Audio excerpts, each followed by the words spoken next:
ಆರ್ಯನ್ನರು ಧರ್ಮದ ಹೆಸರಿನಲ್ಲಿ ಮಾನಸಿಕವಾಗಿ ನಮ್ಮನ್ನು ನಿಯಂತ್ರಣಕ್ಕೆ ತೆಗೆದುಕೊಳ್ಳಲು ಸೃಷ್ಟಿಸಿದ ಮೂಲಮಂತ್ರ ಯಾವುದು ತಿಳಿಸುತ್ತೇನೆ ಎಂದು ಹೇಳಿದ್ದೆ, ಅದರಂತೆ ಈ ಸಂಚಿಕೆಯಲ್ಲಿ ತಿಳಿಸುತ್ತಿದ್ದೇನೆ.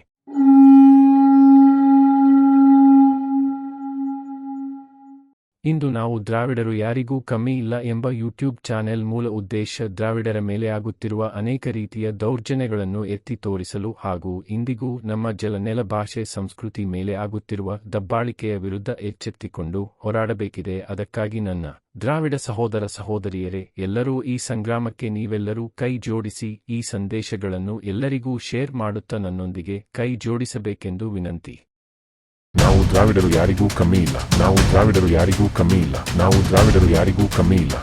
ವಾಲ್ಮೀಕಿ ಮಹಾನ್ ಋಷಿ ಮತ್ತು ಸಂಸ್ಕೃತ ಸಾಹಿತ್ಯದ ಆದಿ ಕವಿ ಮತ್ತು ವಾಲ್ಮೀಕಿ ಅವರ ಪ್ರಸಿದ್ಧ ರಾಮಾಯಣ ಮಹಾಕಾವ್ಯದ ಕರ್ತೃ ಮತ್ತು ಹಲವಾರು ಜನಪದ ಕಥೆಗಳ ಪ್ರಕಾರ ವಾಲ್ಮೀಕಿ ರವರು ಮೊದಲು ಒಬ್ಬ ಕಳ್ಳರಾಗಿದ್ದರು, ಅನಂತರ ಒಬ್ಬ ತಪಸ್ವಿಯ ಮುಖಾಂತರ ಋಷಿಯಾದರೂ. ವಾಲ್ಮೀಕಿ ಅವರ ಜನನ ಈಗಿನ ಬಿಹಾರ ರಾಜ್ಯದಲ್ಲಿ ಆಶ್ವೀಜ ಮಾಸದ ಶರದ್ ಪೂರ್ಣಿಮೆಯೆಂದು ಜನ್ಮಿಸಿರುತ್ತಾರೆ.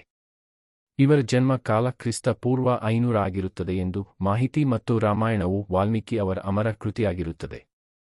ರಾಮಾಯಣದಲ್ಲಿ ಪ್ರಮುಖವಾಗಿ ಅವರ ವನವಾಸ ಮತ್ತು ಸೀತೆ ಅಪಹರಣ ಮತ್ತೆ ವಾಲ್ಮೀಕಿ ತಮ್ಮ ಆಶ್ರಮದಲ್ಲಿ ಸೀತಾ ಮಾತೆಗೆ ಆಶ್ರಯ ನೀಡಿದ್ದು ಲವಕುಶರನ್ನು ಬೆಳೆಸಿದರು ಎಂಬುದು ಪ್ರಸಿದ್ಧ. ವಾಲ್ಮೀಕಿ ಅವರು ಸಂಸ್ಕೃತಿ ಶ್ಲೋಕ ಪದ್ಯ ರಚನೆಯ ಪಿತಾಮಹರಾಗಿದ್ದು ಧರ್ಮ, ಸತ್ಯ ಮತ್ತು ನೈತಿಕತೆಯನ್ನು ಒತ್ತಿ ಹೇಳುತ್ತಾರೆ. ಆದ್ದರಿಂದ ವಾಲ್ಮೀಕಿ ಭಾರತೀಯ ಸಂಸ್ಕೃತಿಯ ಶ್ರೇಷ್ಠ ಕವಿ ಮತ್ತು ತತ್ವಜ್ಞಾನಿಯಾಗಿದ್ದಾರೆ.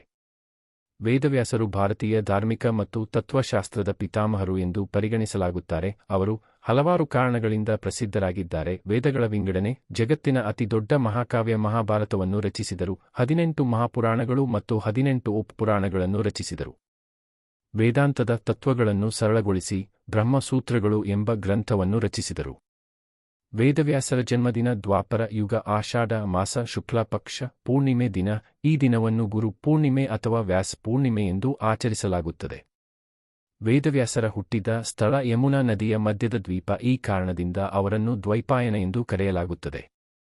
ವೇದವ್ಯಾಸರ ತಂದೆ ಮಹರ್ಷಿ ಪರಾಶರ, ತಾಯಿ ಸತ್ಯವತಿ. ಅರೆ ಏನಪ್ಪ ಇದು, ನಾವು ದ್ರಾವಿಡರು ಯಾರಿಗೂ ಕಮ್ಮಿ ಇಲ್ಲ ಎಂದು ಹೆಸರು ಇಟ್ಟುಕೊಂಡು ಶುರು ಮಾಡಿರುವಂತಹ ಈ ಯೂಟ್ಯೂಬ್ ಚಾನೆಲ್ನಲ್ಲಿ ವಾಲ್ಮೀಕಿ ಜನನ ಮತ್ತು ವೇದವ್ಯಾಸರ ಜನನ ಹಾಗೂ ಜನ್ಮ ಸ್ಥಳಗಳನ್ನು ತಿಳಿಸುತ್ತಿದ್ದೀರಿ ಎಂದು ನಿಮಗೆ ಎಲ್ಲರಿಗೂ ಆಶ್ಚರ್ಯ ಆಗುತ್ತಿದೆಯೇ? ಇದು ನನ್ನ ಉದ್ದೇಶವನ್ನು ತಿಳಿಸಲು ಬರುವಂತಹ ಮುನ್ನುಡಿ ಕಂತುಗಳು. ನಂತರ ಭಾಗಗಳಲ್ಲಿ ಮೂಲ ಉದ್ದೇಶವನ್ನು ಪರಿಚಯಿಸುತ್ತೇನೆ. ಮುಂದಿನ ಸಂಚಿಕೆಯಲ್ಲಿ